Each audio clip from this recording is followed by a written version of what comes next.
입고 예식장에 걸어 들어간 일이 아직도 생생한데 눈 깜짝할 새에 벌써 환갑을 훌쩍 넘어선 나이가 되었네요. 저는 서울에서 젊은 학생들에게 삼촌이라 불리우며 하루 종일 연탄 냄새를 맡고 있는 연탄 불고기집 사장입니다. 1년 전부터 가게 문을 여는 매일 아침마다 습관처럼 틀어두었던 유튜브 채널에 저의 사연을 보내려고 하니 가슴이 두근거리네요. 사연 속에 나오는 다른 사람들의 따뜻한 이야기가 부럽기만 했는데 가만히 생각해보니 저에게도 가슴 훈훈한 이야기가 있더라고요. 이제는 그리워도 닿지 않을 사람들과 소중한 사람들을 위해 용기 내어 몇 자 적어 보냅니다. 얼마 전 제 딸이 시집을 가서 아들을 가졌습니다. 저희 딸하고 사이가 손주 녀석을 보며 왕자님 왕자님 하고 부르는데 그걸 듣다 문득 지난날의 서러움이 울컥 올라오는 건 제 어린 시절이 생각나서였답니다. 요즘 들어 부쩍 지나간 과거들이 왜 이렇게 자주 생각이 나는 건지. 저는 남자로 세상에 태어났지만 유난히 마르고 힘이 없는 체격에 비실비실한 멸치 같은 아이였답니다. 먹는 게 없으니 몸에 살이 붙기가 어려웠고 그 와중에 키는 커보겠다고 세로로 길이만 늘어나니 영락없는 멸치 그 자체였죠.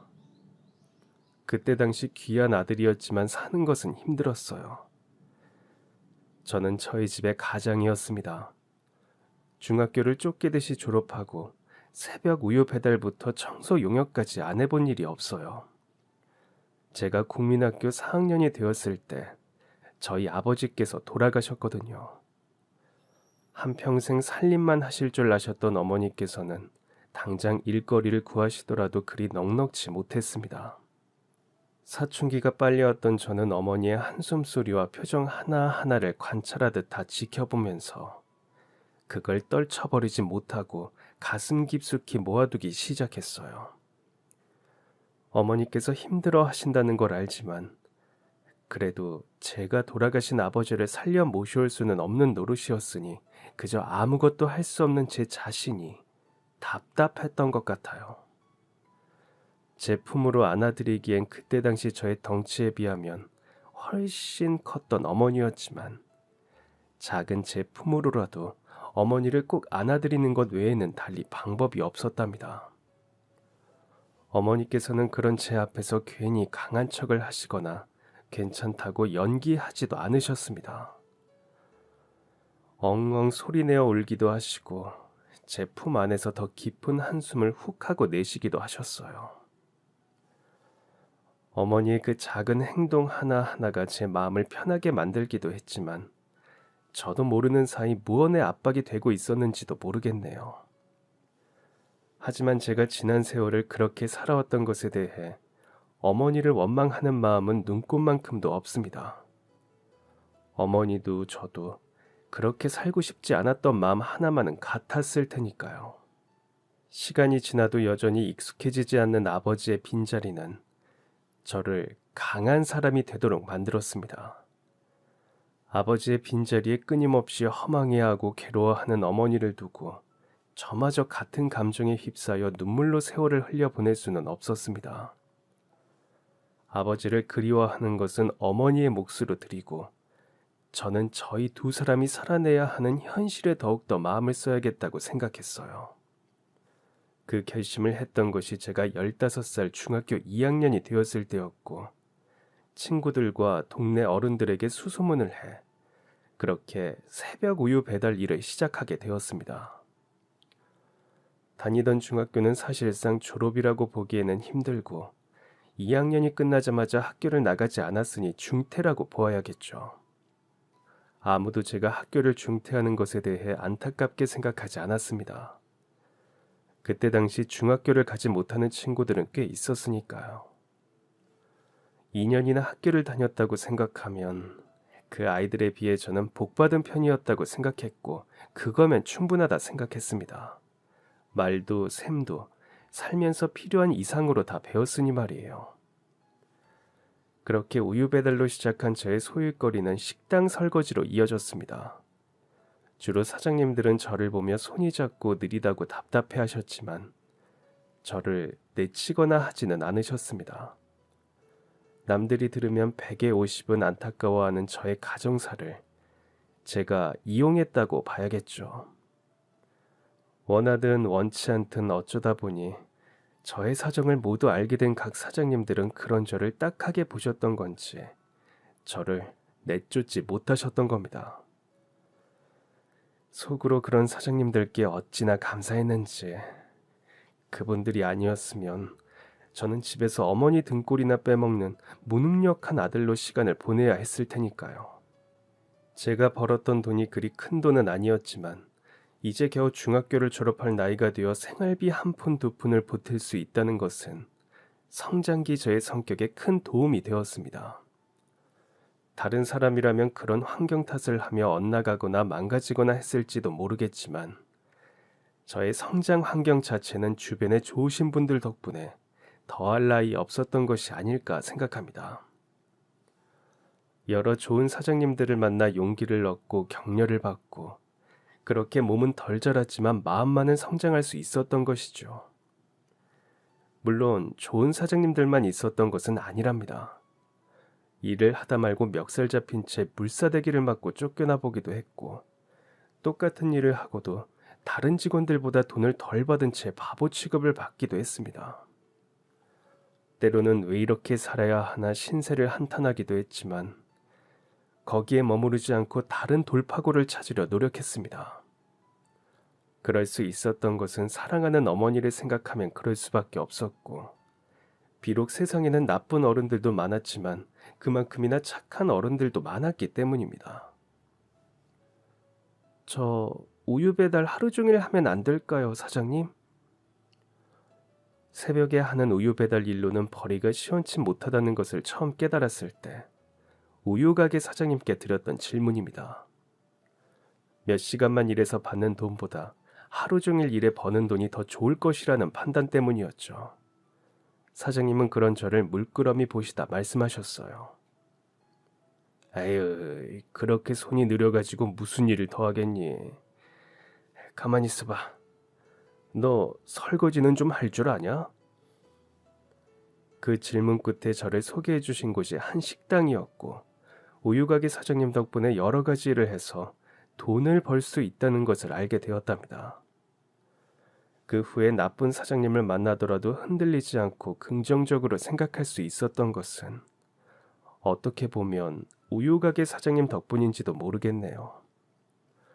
우유 사장님은 종종 제게 물어오셨어요. 할만하냐? 내가 너 소개해주면 100이면 100 나한테 다들 뭐라 그런다. 손대면 툭 하고 쓰러질 것 같은 애를 데려다 무슨 일을 시켜야 하느냐고. 내가 괜히 너하고 엮여서 그놈의 의리 지키느라 힘들다 힘들어. 에휴, 먹을 게 시원치 않아도 끼니 제때 챙겨 먹고 살 좀 찌워. 너무 말라도 못 써. 쓴다 쳐도 죄다 힘 좋은 듬직한 사내 자식들 쓰려고 하지. 너같이 비쩍 마른 꼬마애는 아휴. 사장님의 그 말씀에 제 마음만은 고봉밥 하루에 12그릇이라도 뚝딱 해쳐버리고 싶은 심정이었지만 없는 형편에 잘 챙겨 먹기는 힘들었어요. 퇴근 시간마다 사모님께서 챙겨주시는 우유 3개를 곁들여 먹으며 시간 날 때마다 팔굽혀펴기를 시작했어요.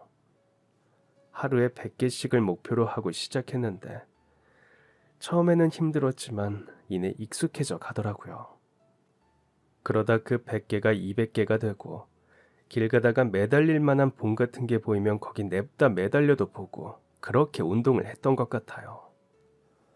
그때까지만 해도 지금처럼 시설 좋은 헬스장 이런 게 없었기 때문에 아는 것 없는 제가 할 수 있는 최선의 운동이었습니다.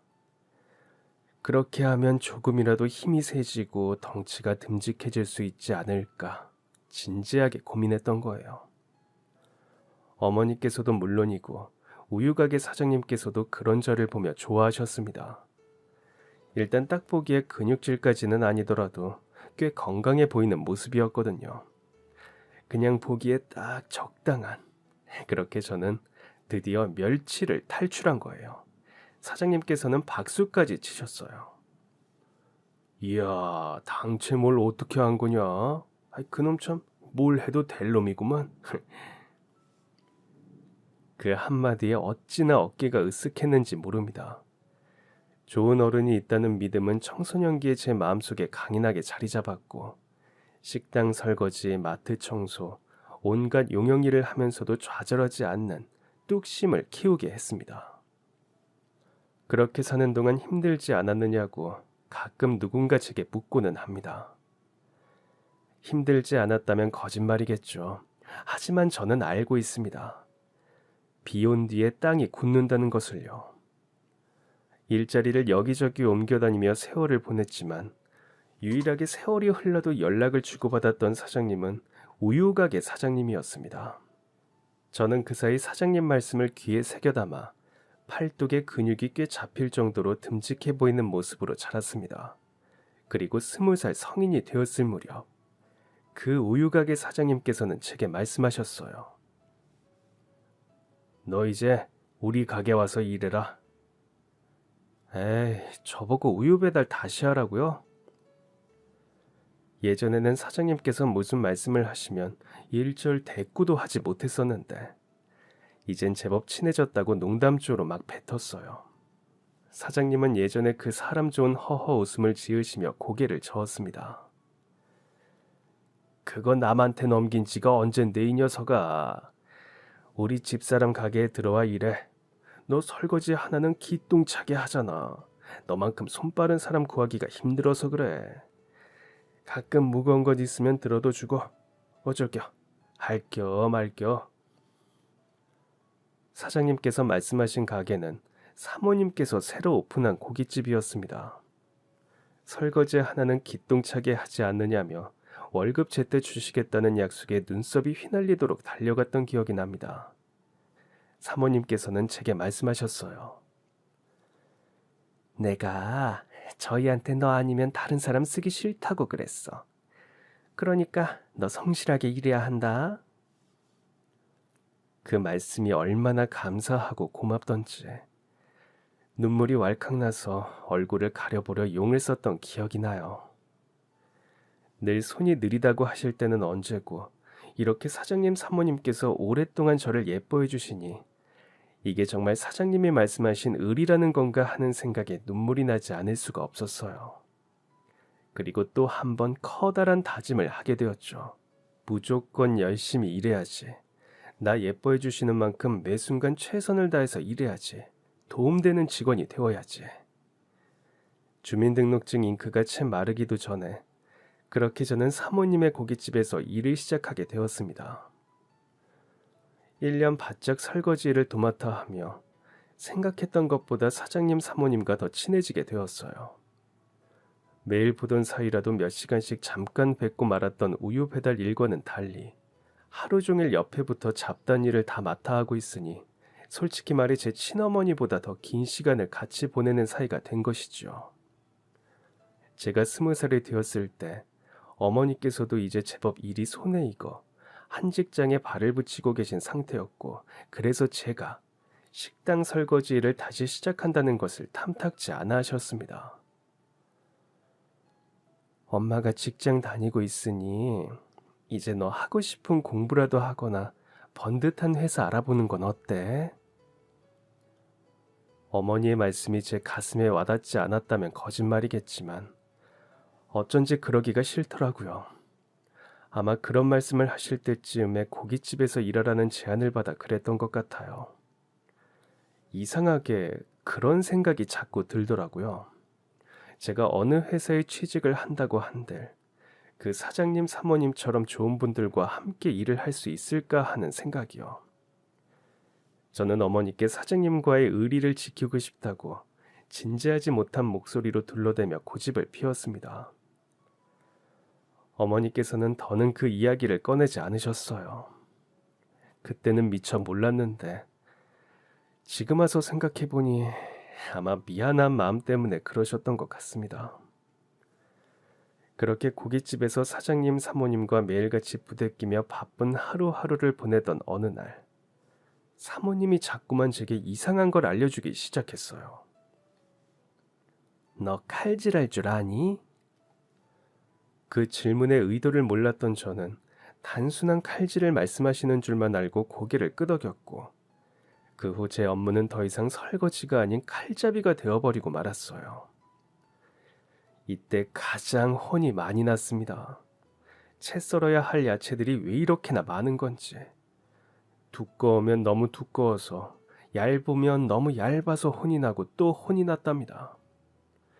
반복해서 채를 썰다 보면 채 썰면 안 되는 것들까지 저도 모르게 채를 썰고 있어서 또 혼이 나고, 그런 것들이 헷갈리지 않고 손에 이끌 때쯤엔 날카로운 칼날을 스스로 주체하지 못해서 손을 베는 일이 허다해 혼이 나곤 했죠.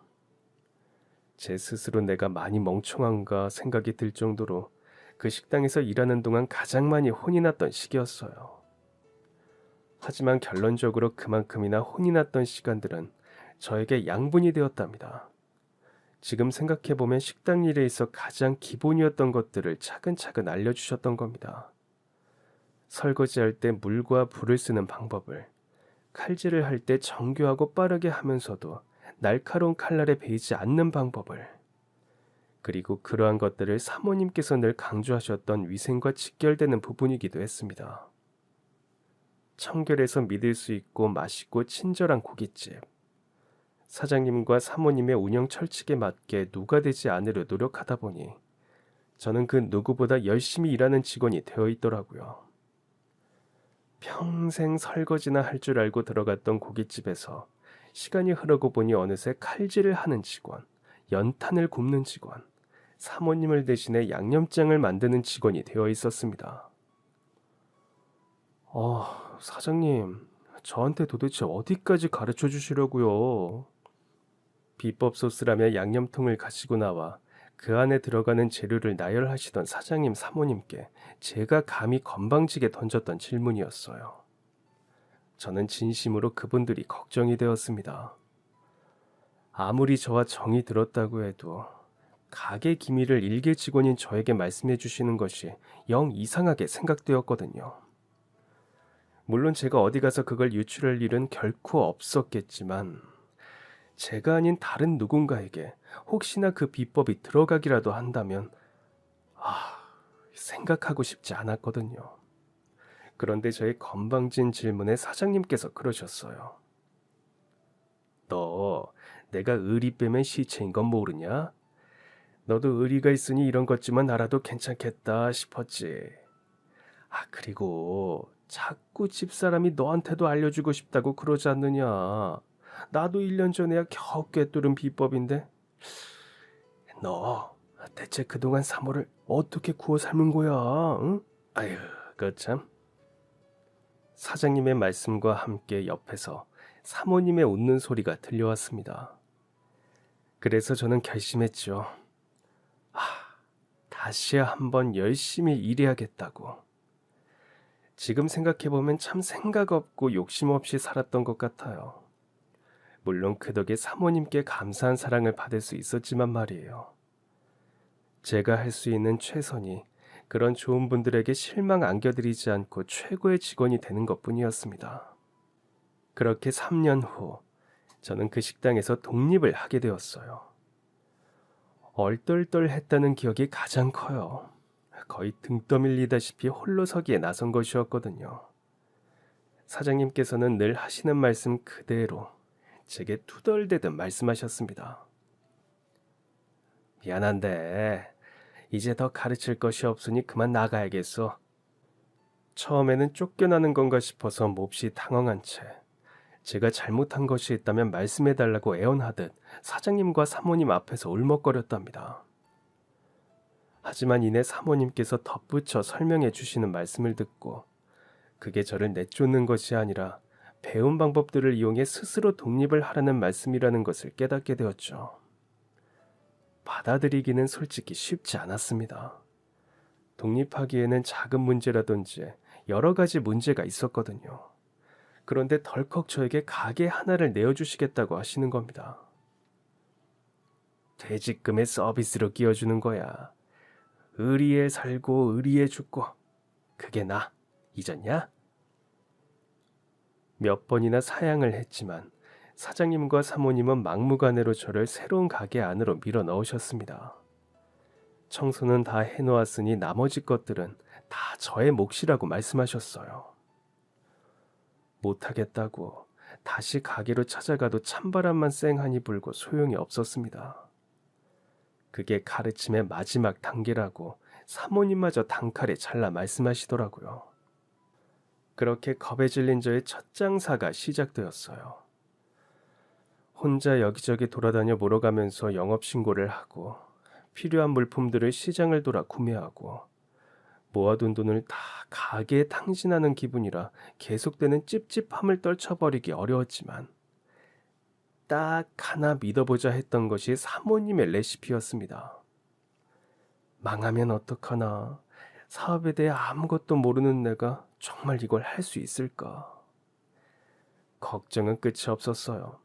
다만 그 수많은 걱정 속에서도 한 가지 확실한 것은 이미 저질러진 일을 해야만 한다는 것이었죠. 얼렁뚱땅 말도 안 되는 허접한 모습으로 차려진 식당에 과연 손님이 왔을까요? 아니요. 며칠은 정말 창피할 정도로 손님이 오지 않았습니다. 머릿속에는 이제 큰일 났다는 좌절뿐이었고 일주일째 되던 날, 그날마저 공치면 사장님께 찾아가 뭐라도 더 알려달라고 사정을 해야겠다 생각하고 있었습니다.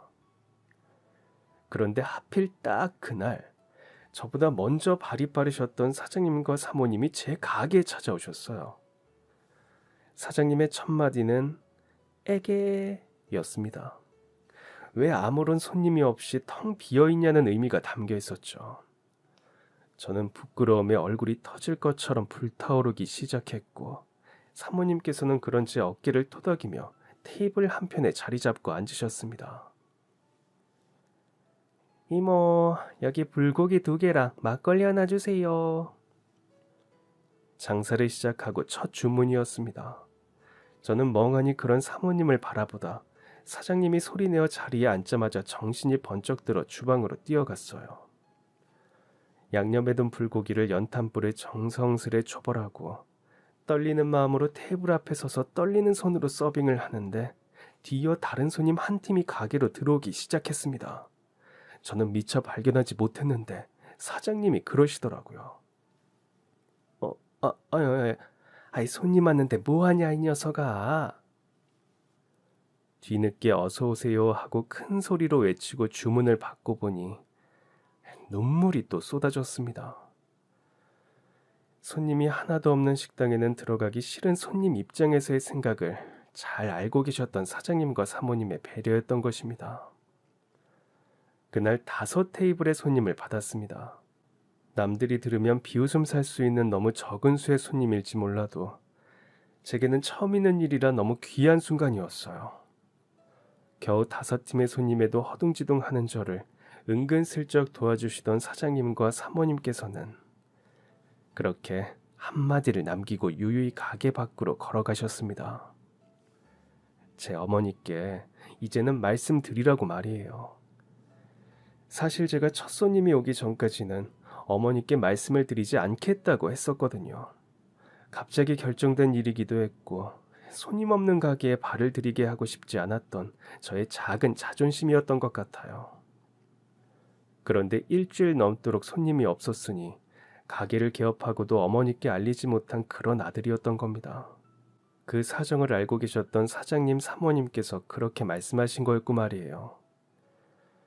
그날 집으로 가는 발걸음이 무척이나 신이 났었답니다. 역시나 어머니께서는 저의 이야기를 듣고 걱정부터 하셨지만 이제는 그 걱정이 격려로 들리더라고요. 어쩐지 힘이 나던 일주일째 영업을 시작으로 오고 가는 발길 하나 없던 저의 식당에 하나둘 손님들이 찾아주시기 시작했습니다. 가게가 비좁아지니 가게 밖으로도 테이블을 깔아보고 한 번, 2번 계속해서 잊지 않고 찾아와 주시는 고마운 손님들께 마음을 표현하고 싶어 드리는 양도 늘려보았습니다. 이렇게도 해보고 저렇게도 해보고 어떻게 하면 많이 벌 수 있을까라는 생각보다 어떻게 하면 한 분이라도 더 다시 오고 싶은 식당이 될 수 있을까를 고민하다 보니 이후 가게는 정말 찾아주시는 손님들이 많이 늘어나게 되었습니다. 결국 고민 끝에 조금만 더 넓은 곳으로 이전해야겠다는 생각이 들어 이번에는 사장님 사모님의 도움 없이 온전히 제가 벌어 모은 돈으로 가게 이전을 하게 되었습니다. 새 가게 이전을 준비하는 동안 다시 불안함이 스멀스멀 올라왔지만 어쩌면 손님들이 의리를 지켜주시지 않을까 기대하며 설레었던 것 같아요. 그리고 역시나 감사하게도 손님들께서는 기다렸다는 듯 새 가게 안으로 발걸음을 해주셨습니다. 이전을 하기 전에 손님들께 몇 가지 의견을 여쭈고는 했었는데 손님들이 하나같이 말씀하셨던 것이 식당 밖의 테이블을 없애지 말아달라는 것이었어요. 저렴한 연탄 불고기를 밖에 앉아 바람을 맞으며 먹는 소주 한 잔이 그렇게나 좋다고 하시면서요. 그래서 이전을 하면서도 그 공간을 놓치지 않으려고 많이 고민했었습니다. 이전을 하고 나서 손님들의 만족도는 좋았던 것 같아요. 좋아하시는 손님들의 얼굴을 보고 있으니 저도 웃음이 마구 새어나왔어요. 그런데 다 좋은 와중에 한 가지 문제점이 있었답니다. 확장을 하고 나니 한 번에 받는 손님의 수가 많아져 혼자서는 도저히 주방을 왔다 갔다 하며 모든 일을 하기가 버거웠다는 점이에요. 그때부터 저는 직원을 구하기로 마음먹게 됩니다. 많지는 않았지만 다양한 사람들이 가게를 다녀갔어요. 그런데 그 중에 저의 시선을 이끈 것은 어려 보이는 한 남자아이였습니다. 몇 살이냐 물었더니 아직 학생이라고 대답을 하는데 어린 시절 저의 모습과 겹쳐 보이지 않을 수가 없었어요. 왜 학교를 가지 않고 여기 일을 하러 왔냐고 물었더니 그 비쩍 마른 남자애가 말했습니다. 그게 저희 할머니가 편찮으셔서요. 우물쭈물 망설이듯 대답하는 그 아이의 사정은 그러했습니다. 할머니와 단둘이 사는 형편에 그나마 생계를 이어가려 하셨던 할머니께서 편찮게 되시는 바람에 돈을 벌겠다고 뛰어나온 상황이었어요. 그날 그 아이와 건장한 남자분 한 분이 면접을 보았는데 분명 일을 생각하면 그 남자분을 고용해야 맞다는 걸 알면서도 결국 그 남자아이를 선택하게 되었답니다. 고맙다고 눈물을 뚝뚝 흘리는 남자아이에게 저는 처음부터 차근차근 가르치며 일을 시킬 생각이었습니다. 그런데 하면서 깨달았어요. 그 아이가 전혀 일에 도움이 되지 않는다는 것을 말이에요. 그리고 동시에 떠오르는 생각은 지난날 저를 데리고 일해주셨던 수많은 사장님들과 우유가게 사장님의 말씀이었어요. 손이 느려 안 되겠다고 제게 말씀하셨던. 하지만 아무리 손이 느린 직원이라고 해도 그 직원을 자를 수는 없었습니다. 결국 제가 내린 대책 없는 결론은 그날 면접을 보았던 다른 한 남자마저 고용하자는 것이었어요. 인건비 생각도 했어야 했는데 대책이 없었던 것입니다. 그렇게 저희 가게의 직원은 저를 포함해 총 3명이 되었습니다. 다행히도 두 번째로 고용했던 남자 직원분은 저보다 나이가 많은 데다 힘도 세고 손이 빠르셔서 가게 대부분의 일을 척척 해내셨어요. 하지만 한 가지, 자꾸만 바닥에 뭔가를 떨어뜨린다는 것이 단점이라면 단점이었습니다. 쌈 채소를 가져다가 통째로 바닥에 날려버리기도 하고 수저는 물론 공깃밥까지 떨어뜨리고는 했어요. 그래도 그것들은 예사였습니다. 깨지는 물건은 아니었으니까요. 각종 병부터 잔이라도 떨어뜨리는 날이면 여기저기서 곡소리가 들려왔어요. 다행히 다치는 손님은 단 한 분도 계시지 않았지만 마음이 불편한 것은 어쩔 도리가 없더라고요. 계속 실수가 반복되니 그 직원이 풀이 죽어 있기에 제가 한번 다독여주려고 불렀는데 그 직원이 그러더라고요. 사장님, 정말 죄송합니다. 제가 잘하겠습니다. 사실 일하다가 손가락 재건수를 받은 적이 있어서 가끔 이러는데 꼭 고치겠습니다. 제가 아이 혼자 키우고 있는데 얼마 전에 직장이 문을 닫는 바람에 정말 죄송합니다. 제가 부른 것이 자신을 해고하려는 의도였다고 받아들였는지 그분은 어쩔 줄 몰라 하시며 제게 말했어요. 저는 당황해서 그런 게 아니라고 격려의 말을 건넸지만 돌아서며 기분이 이상했습니다. 저만 힘들고 특이하게 자랐다고 살고 있다고 생각했는데 어쩌면 저보다 더 힘들게 사는 사람들이 세상에 많았다는 것이 말이죠. 그리고 전 생각했어요. 이 사람들이랑 의리를 지켜야겠다. 사장님이 매일 입에 달고 사시던 그 의리 말이에요. 그분께서 제게 그러셨던 것처럼 저도 직원들에게 의리를 지키는 사장이 되어야겠다는 생각이 들었던 겁니다. 그리고 그 의리를 지킨다는 것은 때로는 저를 난감하게 빠지게도 하고 때로는 답답함에 빠지게도 했지만 의외로 간단했습니다. 굳건한 마음 하나, 서로에 대한 믿음과 신뢰만 있으면 할 수 있는 것이더라고요. 제가 믿어주고 격려해준 만큼 그 직원들이 하루가 지나면 지날수록 더 성장하고 일 잘하는 직원이 되어주었거든요. 그런 직원들이 있어준 덕분에 저는 좋은 사람을 만나 가정을 꾸리기도 했습니다. 결혼식을 하던 날 어머니께서 얼마나 눈물을 흘리시던지 저도 어머니 아버지 생각에 눈물이 나긴 했지만 솔직히 대견한 저 자신에 대해 눈물이 많이 나더라고요. 평생 결혼 같은 건 못하고 살 줄로만 알았는데 누군가 저를 사랑해준다는 것이 눈물 날 정도로 행복했어요. 결혼하고 아내가 아이를 갖고 난 후에 식당은 결혼 전보다 더 대박이 나기 시작했습니다. 저희 집에서 식사를 하려고 줄을 서서 기다리는 손님들까지 생겨버린 것이죠. 그 줄은 주말이 되면 특히나 길어져서 옆가게 앞까지 이어졌기 때문에 눈치가 보일 지경이었어요. 직원 둘 저 하나, 지원 사격 나온 아내만으로는 턱없이 부족했습니다. 심지어 아내 뱃속에는 아이까지 있어 더 쉽지 않았던 것 같아요. 그래서 결국 직원을 한 명 더 고용하게 되었습니다. 20대였던 그 직원에게도 딱한 사정이 있었어요.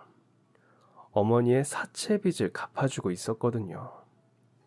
더 듣지도 않고 저는 열심히 해달라는 부탁과 함께 출근 날짜를 정해주었습니다. 어쩌다 보니 그렇게 저희 가게에는 각자 사정이 있는 사람들이 3, 4, 5 모여 일을 하게 되었네요. 저는 제 직원들을 최대한 잘 챙겨주고 싶었습니다. 계절의 도움으로 장사가 유난히도 잘 되었던 달에는 빚 갚는 데 보태라고 한 푼 더 얹어주고 할머니 치료비에 쓰라고 한 푼 더 얹어주고 아이와 맛있는 거라도 드시라고 한 푼 더 얹어주고 했어요. 그 한 푼이 그들의 삶에 큰 도움이 되지 못한다는 것은 너무나도 잘 알고 있었지만 어려웠던 시절 제가 사장님께 받았던 호의와 배려를 생각하며 그들에게도 똑같이 베풀기 위해 애썼던 것 같습니다. 물론 그분들만큼 배포가 크지는 못했던 게 조금 후회가 되네요. 그래도 제 마음을 직원들이 잘 알아주었던 건지 오랜 시간이 지났음에도 그 누구도 관두지 않고 한자리에서 열심히 본인들의 역량을 빛내주었습니다. 덕분에 저는 마음 놓고 아내에게는 남편 노릇, 아이에게는 아빠 노릇, 어머니께는 아들 노릇을 해가며 그 식당을 유지할 수 있었답니다. 그렇게 평화롭고 북적스러운 하루하루를 보내던 어느 날 너무나도 정정하시고 건강하셨던 저희 어머니께서 하루아침에 심장마비로 돌아가시게 되었답니다. 당시 너무나 힘들었고 그 충격과 슬픔은 말로 표현할 수 없을 정도로 컸어요. 허망한 마음에 눈물로 지새우는 밤들이 이어졌습니다. 하지만 그 와중에도 저는 직원들의 사장으로서 한 가정의 가장으로서 일을 해야 했고 제가 힘들어하는 모습을 직원들이 알게 모르게 많이 지켜볼 수밖에 없었죠. 그러던 중 저희 아내마저 희귀 자가 면역성 질환을 앓게 되면서 제가 기댈 곳을 잃게 되었어요. 저도 심적으로 힘들었지만 저보다 더 힘들 아내를 생각하면 가슴이 미어졌죠.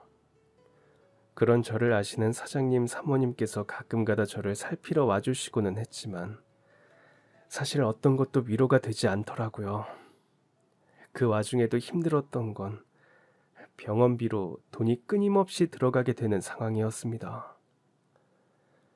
그래도 버텨야 했습니다.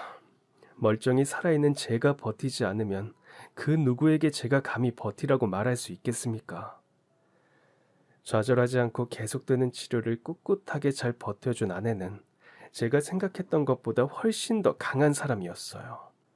아내가 잘 이겨내는 걸 보고 있으면, 그리고 엄마와 아빠를 걱정하는 아이를 보고 있으면, 제가 이 가정의 가장임이 실감나고 또 이겨낼 수 있는 힘이 돋아나곤 했죠.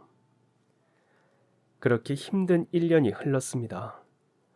어머니의 기일이 되었고 저는 딸아이와 함께 산소에 다녀왔어요. 거의 반나절 동안을 그 앞에 앉아 딸아이와 간식도 나눠 먹고 어머니께 이런저런 푸념과 손주 자랑거리도 늘어놓으며 시간을 보냈습니다. 해가 질 무렵이 되어서야 부랴부랴 산소에서 내려와 아이를 집에 데려다 놓고 가게로 향했어요. 기일이라 산소에 가겠다고 직원들에게 가게를 하루 휴무하자 일러두었거든요. 아무리 불 꺼진 가게라지만 하루라도 들르지 않는 것이 마음이 불편했고 또 금고에 놓고 온 아내의 치료비를 찾으러 가기 위해 발걸음을 했답니다. 그런데 불이 꺼져 있고 문도 굳건히 닫혀 있어야 할 가게에 환하게 불이 들어와 있고 문까지 활짝 열려 있지 뭡니까? 너무 놀라서 부랴부랴 달려가 가게 안으로 들어갔더니 충격적인 광경이 펼쳐졌습니다. 사장님. 저 몰래 문을 따고 들어온 사람은 저희 직원들이었습니다. 저를 발견한 직원들은 다 같이 당황한 얼굴로 제 눈치를 살폈어요. 도저히 이해하기 힘든 상황에 직원 하나를 붙들고 물었습니다. 지금 뭐 하고 있는 거야, 다들?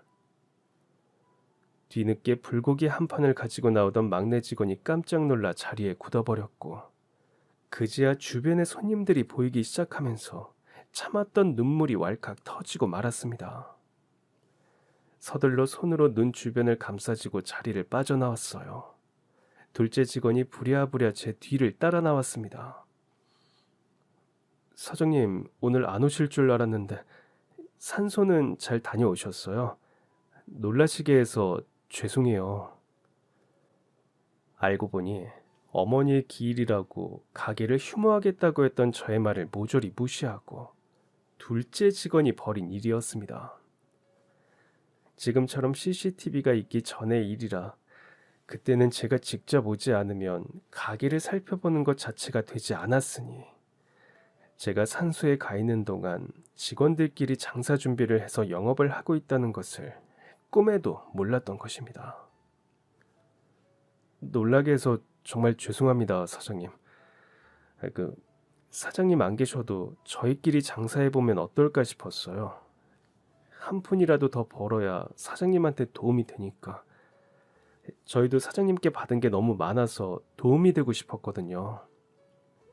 한 번쯤은 저희도 사장님께 한 푼이라도 더 보태드리고 싶었어요. 그리고 그 말이 끝남과 동시에 아저씨들이 한가득 식당으로 줄지어 들어가기 시작했습니다. 사장님, 죄송하지만 손님들 몰려오시는데 나중에 말씀 나누시면 안 될까요? 막내 직원이 땀을 뻘뻘 흘리며 저와 둘째 직원을 재촉했습니다. 그랬더니 둘째 직원이 그러더라고요. 막내 말이 맞다고. 사장님께 말씀은 드리지 않았지만 오늘 단체 손님이 있다고 말입니다. 주변 택시 회사 직원들이었는데 30명 남짓 되는 손님들이었습니다. 가슴이 먹먹한 것을 참아가며 손님들을 대접하고 나니 그지야 고생한 직원들의 얼굴이 보였습니다. 제게 말하면 고민이 될까봐 제게 일절 언급도 없이 자기들끼리 장사를 해보겠다고 한 푼이라도 저 금고 속에 더 채워보겠다고 그렇게 솔선수범 가게로 나아준 것이었어요. 모든 손님이 떠나고 난 후에야 저는 직원들을 끌어안고 뜨거운 눈물을 흘렸습니다. 아무리 자기들이 나서서 가게 문을 열고 장사를 한다고 한들 그 몫이 자기들에게 돌아가는 것도 아닌데 굳이 쉬라고 했던 날에 먼저 문을 열 생각을 했다는 것에 감격하지 않을 수가 없었습니다. 그 생각만으로도 고맙고 눈물이 나는데 그걸 직접 실천에 옮기기까지 해주고 말이에요. 쉬는 날이 잘 없는 가게라 본인들도 하루 쉬는 날이 귀중했을 텐데 제 생각을 해서 그런 결정을 내려주었다는 게, 모두가 한마음으로 동참했다는 게 셀 수 없이 많은 것들이 저를 감격하게 만들었습니다.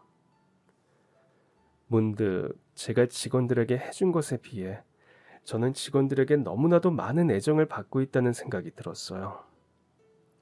일하는 내내 자꾸만 눈물이 왈칵 터지는 것을 참느라 혼이 났습니다. 그런 제 눈치를 자꾸 힐끔거리는 둘째 직원에게 고마움을 담은 미소를 지어 보였지만 눈물을 참느라 제 얼굴이 웃는 얼굴이 되었을지는 미지수입니다. 어떻게 이렇게 고마운 생각을 다 했어. 그냥 하루 푹 쉬지. 그렇지 않아도 쉬는 날 많이 주지 못해서 늘 미안함이 컸는데, 그동안 꽤나 힘든 일이 많았었기 때문에 더 커진 감정을 누르기가 힘들었습니다. 둘째 직원은 말했습니다. 사장님이 저희한테 오늘 쉬자고 말씀하셨을 때 알겠다고 대답드리고 나서 가게 전화 한 통이 걸려왔었어요. 택시회사 직원분들인데 일주일 뒤에 단체 손님 받을 수 있으시냐고 해서 서둘러 달력을 봤는데 하필 그게 오늘이더라고요. 잠깐 고민했지만 제 대답은 하나였어요. 몰래라도 나와서 고기를 팔자. 일단 팔고 보자. 그래서 그분들에게 그냥 오시면 된다고 말씀드리고 나니 저도 제가 지금 무슨 짓을 벌인 건가 싶었어요. 어쩔 수 없이 조심스럽게 형이랑 막내한테 말을 해봤죠. 근데 다들 저와 같은 생각이더라고요. 그리고 너무 좋은 생각이라고 하면서 둘 모두 제 의견에 동의했어요. 단체 손님 받는 거 최근에 흔한 일이 아니잖아요. 사장님께 말씀드릴까 말까 수십 번 고민했는데 저희 결론은 그냥 하지 말자였어요. 괜히 말씀드리게 되면 사장님도 마음 편히 산소 못 다녀오시고 가게 오려고 고민하실 것 같아서. 아무튼 멋대로 굴어서 정말 죄송합니다. 혼내신다면 기꺼이 혼나겠습니다. 둘째 직원의 말이 끝나니 첫째와 막내도 한마디씩 거들기 시작했습니다. 자기들도 똑같이 동참했으니 다 함께 혼나겠다고. 그 말이 어찌나 고맙고 뭉클하던지요.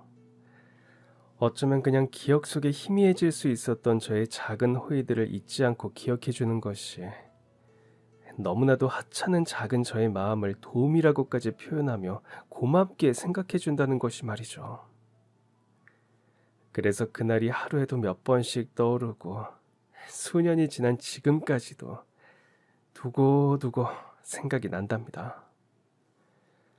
이후 진심을 다해 자기 가게처럼 열심히 해준 착하고 고마운 직원들 덕분에 가게는 2호점을 차릴 정도로 대박이 났고 본점은 다시 한번 확장 이전을 하게 되었습니다.